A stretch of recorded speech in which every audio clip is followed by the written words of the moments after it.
Payah kita nak bersih hati perut kita ni kalau tidak ada masa depan yang jamin kita. Susah payah bersih. Bersih ni susah. Kain baju, baik pakai kotor, tak payah habis sabun, tak payah beli habis sabun. Tapi orang nak bersih, paksa beli sabun, beli apa untuk bersih kain supaya pandangan kita comel, handam kita panggil apa smart, dan orang pun suka masuk dekat kita tak bau tiap busuk, tak bau hapuk kain baju.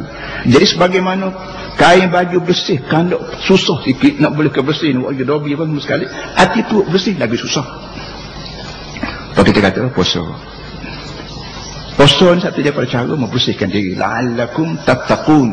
Kutiba alaikum siyam kama kutiba alal ladzina min qablikum la'allakum tattaqun. La'allakum tattaqun. Acap kali jumpa Al-Quran guna Tuhan guna la'alla. Kamu diminta puasa. Dan puasa ni wajib bertulis kutiba. Dia tak kata furidah, kutiba. Kutiba ni wajib secara bertulis. Tak boleh usik, tak boleh hapus dah.